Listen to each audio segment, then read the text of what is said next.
to Jerusalem, and correspondent Iris Makler. Iris, what's the latest? Well, the latest is that the president is about to make his announcement. He was mediating, if you like, 2 hours more of discussions, hoping that he would be able to say there's a joint government and we've reached it, but that didn't happen. So now he has to make a choice. All the Israeli media is reporting in the way of the Israeli media. They have the leak already that it will be Benjamin Netanyahu who has the first go. We don't know that for certain, but that's what's being said here. We'll hear any moment now. And would that be the logical decision? You know, it's so tight. The blue and white has one seat more than, now only one seat more after the final count, than Netanyahu's Likud party. But when you add the parties up, then Netanyahu has one more seat, one more endorsement than the blue and white party. So you couldn't get a piece of paper between them. And he has to decide on the basis of how serious the endorsements are. He has been making quite interventionist comments, the president, saying that he will, if there isn't a quick decision, he's not going to give them long extensions. He could take the mandate away, for example, from Netanyahu and give it to some other member of the right wing to maybe for them to have a go.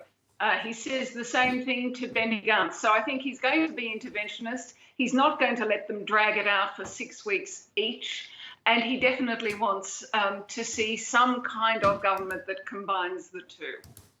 Iris, as we're speaking, the French news agency AFP reporting that it is indeed Benjamin Netanyahu tasked with forming the government, with given a first crack, if you will, at forming the government.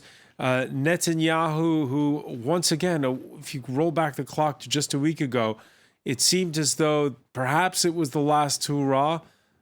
He's not there yet, but your reaction to this news that's breaking?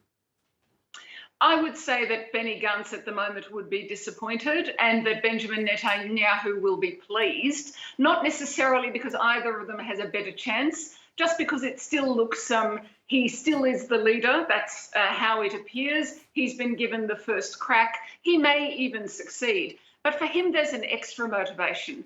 He is about to go into the last pre-trial hearing before there's a recommendation to charge him, or in fact, before there is actually an indictment in 3 separate corruption cases. If he's not the Prime Minister, it's one of these vagaries of Israeli law. If he's the Prime Minister, he can continue in office. If he's any other kind of minister, he can't. He must step aside while that hearing goes on. So for him, it's an imperative. He is desperate to still be the Prime Minister while this decision is made by the Attorney General.